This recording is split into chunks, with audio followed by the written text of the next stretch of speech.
नमस्कार दोस्तों, मैं रोहन शर्मा स्वागत करता हूं सभी का आपके अपने चैनल सतत प्रवाह में। कैसे हैं आप सभी? उन सभी का बहुत बहुत धन्यवाद जो रेगुलर सतत प्रवाह का हर वीडियो देख रहे हैं और खासकर गरुड़ पुराण के एक भी एपिसोड आपने मिस नहीं किए। आप सभी का बहुत बहुत धन्यवाद।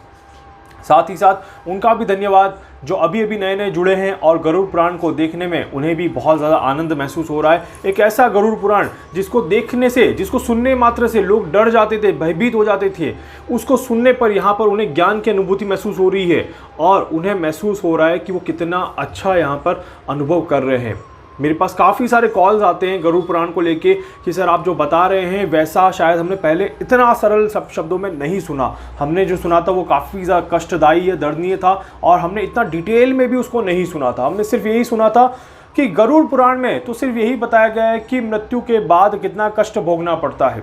किसी ने ये नहीं बताया कि उस कष्ट को भोगने से बचने का रास्ता क्या है। किसी ने ये नहीं बताया कि किस तरह से हम अपने कर्मों को अच्छा कर सकते हैं, किस तरह से हम अपने क्रियाकलापों को अच्छा कर सकते हैं, किस तरह से हम अपने जाने से पहले अपने रास्ते को अच्छा बना सकते हैं और किस तरह से हमारे जाने के बाद हमारा परिवार उस रास्ते को अच्छा बना सकता है। कुल मिला के गरुड़ पुराण के जरिए आप सभी को ऐसी ऐसी चीज़ें पता चली हैं दोस्तों जो कि आपको पहले बिल्कुल भी अंदाज़ा नहीं था, ज्ञान नहीं था। मेरे पास बड़े बड़े लोगों तक के कॉल आए हैं जिनकी एज काफ़ी ज़्यादा हो चुकी है, जिन्होंने अपने बचपन में अपने परिवारों को ये सारे कर्म कांड करते हुए देखा था, बट कभी समझ में नहीं आया था कि ये क्यों करना है। और आज वो देख रहे हैं कि धीरे धीरे ये चीज़ें हम करना बंद कर दिए हैं, हम नहीं कर रहे हैं इन सारी चीज़ों को। एक समय था जब गौदान दिया जाता तो हर परिवार गौदान देता था। आज एक समय है कि गायें देखने को ही नहीं मिलती, गौदान कहाँ से दें। शहरों में गौदान अगर कोई दे दे तो लोग हंसने लग जाएंगे, ऐसी स्थितियाँ हो चुकी हैं यहाँ पर। तो इसीलिए दोस्तों गरुड़ पुराण में जब चीज़ों को आपने समझा और देखा तो आपने उस चीज़ को महसूस भी किया कि वाकई में हम कोई बहुत बड़ी चीज़ हमारे जीवन से मिस कर रहे हैं। इसीलिए आप सभी का बहुत बहुत धन्यवाद। आप सभी से एक ही रिक्वेस्ट करूंगा कि ज़्यादा से ज़्यादा लोगों तक इस ज्ञान को पहुंचाने की कोशिश करिएगा ताकि उन्हें भी पता चले कि आखिर वो लोग क्या चीज़ मिस कर रहे हैं और क्या चीज़ें उन्हें करनी चाहिए थी। यहाँ पर दोस्तों अब हम आज बात करते हैं यहाँ पर 11वें दिन के कृत्य विधान के बारे में।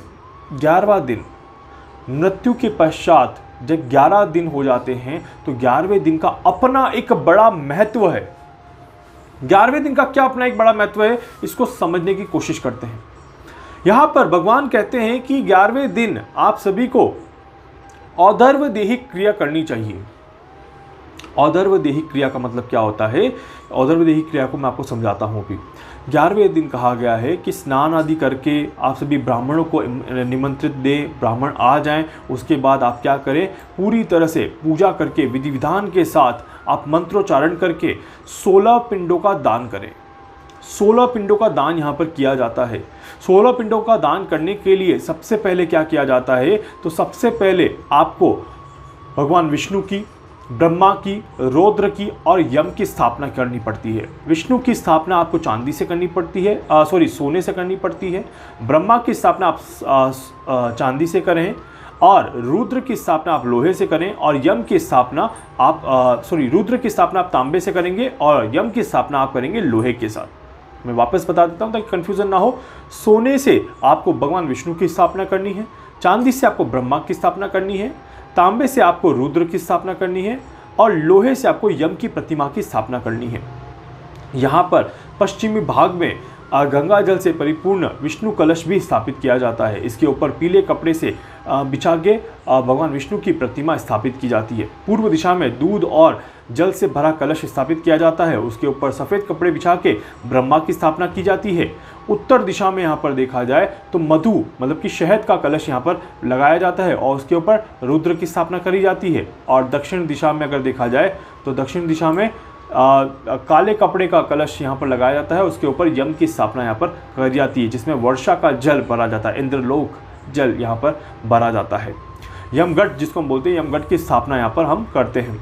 इस तरह से यहाँ पर पूरी तरह से पूजा करके मंत्रोच्चारण के साथ, विधि विधान के साथ, पंडितों की, ब्राह्मणों की मदद के साथ यहाँ पर इस तरह से स्थापना की जाती है। और उसके बाद यहाँ पर क्या किया जाता है, यहाँ पर 16 पिंडों का दान दिया जाता है। 16 पिंडों का दान अपने आप में एक बहुत ही बड़ा दान होता है, बहुत ही बड़ी यहाँ पर क्रिया होती है, जिसको करने से काफ़ी ज़्यादा अच्छे रिजल्ट यहाँ पर देखने को मिलते हैं। देखिए, शय्यादान, गोदान, अष्टदान, महादान यहाँ पर दिया जाता है। शय्यादान सबसे पहले यहाँ पर दिया जाता है और गोदान यहाँ पर ज़रूर दिया जाता है। गोदान में क्या कहा जाता है, गोदान में कहा जाता है कि पितरों को ताड़ने के लिए गोदान दिया जाता है। मतलब कि पितरों को ताड़ने के लिए, क्या मतलब है इसका, कौन कैसे किस तरह से ताड़ेगा पितरों को। पितरों को ताड़ने के लिए का मतलब है कि जब आपकी यात्रा के दौरान अगर आप कहीं पर भी किसी भी समय कहीं पर भी अटक जाएं, आप किसी जगह को पार न कर पाएं, तो ये गौदान का जो पुण्य है वो आपको वहाँ पर मिलता है और आप उस जगह को, उस समय को तार सकते हैं। उस समय को तार के आप आगे बढ़ सकते हैं और आपको प्रेतों की तरफ नहीं जाना पड़ता, प्रेत योनि की तरफ आपको नहीं जाना पड़ता। इसके बाद यहाँ पर कहा गया है दोस्तों कि जैसे जैसे समय आगे चलेगा, जैसे जैसे ये क्रिया आगे चलेगी, उसके बाद आपको क्या करना है, उसके बाद आपको सप्तदान, अष्टदान, महादान यहाँ पर आपको करना पड़ता है। धन धान्य, तिल, जौ, गेहूँ, मक्की, इन सभी का आपको दान करना पड़ता है। इसी के साथ साथ आपको करना पड़ता है शय्यादान। शय्यादान का मतलब क्या होता है, शय्यादान यहाँ पर मतलब कि आपके सोने के लिए जो शय्या रखी जाती है उसका दान यहाँ पर करना चाहिए। मतलब कि आपको एक पलंग दान करना चाहिए, एक तरह से बिस्तर दान करना चाहिए, पिलो जिस पे हो, रुई का गद्दा बना हुआ हो, ये सारी चीज़ें आपको दान करनी चाहिए। शय्या दान अपने आप में एक महादान होता है और शय्या दान करके आप क्या करते हैं, आप कहीं ना कहीं मनुष्य को अपनी जर्नी के दौरान एक थोड़ा सा राहत महसूस करने के लिए वो यहाँ पर आप उसकी मदद करते हैं। शय्यादान करने के बाद श्राद्ध का भी महत्व बढ़ जाता है और शय्यादान से श्राद्ध करने के बाद आपको और भी ज़्यादा पुण्य की प्राप्ति होती है। देखिए, दोनों तरफ यहाँ पर विन विन सिचुएशन है।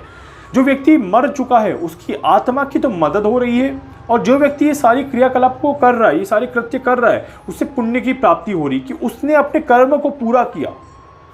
सृष्टि में उसका कर्म क्या है, उस आत्मा को संतुष्टि देना, उस आत्मा के कार्यकलापों को पूर्ण करना, ये आपका कर्म है। आपने अगर जन्म लिया है तो किसी न किसी आत्मा की भलाई के लिए जन्म लिया है। एग्जैक्टली इंसान, मनुष्य पूरी जिंदगी बस यही सोचता रहता है कि आखिर मैंने जन्म लिया ही क्यों, मेरा मेन मकसद क्या था। आपका मेन मकसद है किसी न किसी आत्मा की भलाई करना, किसी न किसी आत्मा का उद्धार करना, किसी न किसी आत्मा को रास्ता दिखाना। यही आपका परम उद्देश्य है यहाँ पर जन्म लेने का। तो इसीलिए जब आप वो ये सारे क्रियाकलापों को कर रहे होते हैं तो वहाँ पर आपको पुण्य की प्राप्ति होती है।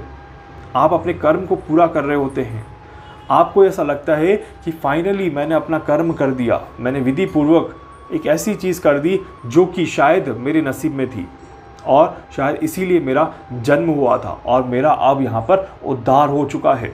जब व्यक्ति ये सारे क्रियाकलाप को करता है उसके बाद आगे का रास्ता जो बचता है वो यहाँ पर शांति प्रिय निकलता है। उसे बहुत ही ज़्यादा आनंद की महसूसी होती है। हालांकि दुख तो होता ही है, बट एक खुशी भी होती है कि उसने अपने पूर्वजों के लिए अच्छे कर्म किए, अच्छे तरीके से उसने सारे क्रियाकलापों को पूरा किया और उन्हें अपने रास्ते में जाने पर काफ़ी ज़्यादा मदद करी। साथ ही साथ 11वें दिन बिना किसी मरीज को, किसी बीमार व्यक्ति की मदद करी जाती है। 11वें दिन किसी बीमार जानवर की मदद करी जाती है, किसी कैद में रखे हुए जानवर को छोड़ा जाता है। तो ये भी करने से काफ़ी ज़्यादा अच्छे रिजल्ट यहाँ पर देखने को मिलते हैं, काफ़ी ज़्यादा पुण्य यहाँ पर पाने को मिलता है। साथ ही साथ दोस्तों यहाँ पर लिया जाता है संकल्प। संकल्प क्या लिया जाता है, एकादशी का संकल्प लिया जाता है। मतलब कि ऐसा कहा जाता है कि इस पूरे साल, आने वाले 1 साल तक जो भी एकादशी आएगी उस पर मैं क्या करूँगा, मैं व्रत करूँगा, मैं ये दान करूँगा।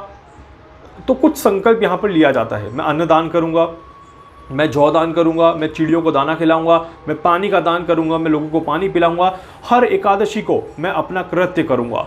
और जब व्यक्ति इस तरह से संकल्प लेता है तो उसका ये संकल्प और ये एकादशी का पुण्य जो होता है वो यहाँ पर जो उस आत्मा को मिलता है जो आत्मा वहाँ पर जा रही होती है। तो उस संकल्प को लेके व्यक्ति अपने कर्म को और भी ज़्यादा बढ़ा देता है, और भी ज़्यादा पुण्य कर देता है, और हर एकादशी का पुण्य उस व्यक्ति को मिलता है। हर एकादशी में उसे कहीं ना कहीं अच्छे यहाँ पर चीज़ें करने पर अच्छा पुण्य प्राप्त होता है। आजकल लोग ये संकल्प भी नहीं लेते हैं, और एकादशी का महत्व अपने आप में बहुत ही बड़ा महत्व कहा गया है, और वंश दर वंश ये महत्व आगे बढ़ता जाता है। और इसको करने मात्र से आप अपने पूर्वजों के बहुत सारे कर्मों को, बहुत सारे उनके पापों को ख़त्म कर देते हैं, और उन्हें मोक्ष की तरफ ले जाने में आप मदद करते हैं। तो इसीलिए दोस्तों, एकादशी का महत्व अपने आप में एक बहुत ही ज़्यादा बड़ा महत्व यहाँ पर बताया गया है। और एकादशी के महत्व में ये भी कहा गया है कि आप जो भी दान करेंगे, जो भी पुण्य करेंगे, वो आपके भी कर्मों को, आपके भी रास्ते को अच्छा बनाने में मदद करेगा। अब मतलब देखिए, दो चीज़ें यहाँ पर हो गई। पहला, आप क्या कर रहे हैं, उस आत्मा को संतुष्टि दे रहे हैं, उस आत्मा को मुक्ति दे रहे हैं, आपको खुद को पुण्य की प्राप्ति हो रही है। और उसके बाद जब आप इस संसार से जाएंगे तो यही पुण्य आपके आने वाले रास्ते में मदद करेगा। फिर चाहे कोई और आपकी मदद करे ना करे, आपने डायरेक्टली इनडायरेक्टली अपने आप की भी मदद कर दी। कितना विचित्र संयोग यहाँ पर बना हुआ है, कितना विचित्र एक चक्र बना हुआ है कि हम अपने आप की मदद भी कर रहे हैं, और हम उस आत्मा की मदद भी कर रहे हैं, और हम इस सृष्टि की मदद भी कर रहे हैं। तो इसीलिए दोस्तों, हम सभी को इस तरह के दान और पुण्य में अपने आप को लगा के रखना चाहिए, और अपना कर्म करना चाहिए। सामने वाला चाहे क्या कर रहा है, क्या नहीं कर रहा है, हमें उसे मतलब नहीं होना चाहिए। और हमें क्या करना चाहिए, हमें अपने कर्म को अच्छा करने की कोशिश करनी चाहिए। जब आप अपना कर्म अच्छा करेंगे दोस्तों, तो डेफिनेटली वहाँ पर आपको बहुत ही ज़्यादा अच्छा पुण्य, बहुत ही ज़्यादा अच्छा रिजल्ट मिलेगा, और आपको भी महसूस होगा। ये महसूस करने वाली बात है कि आपने कितना अच्छा कृत्य किया।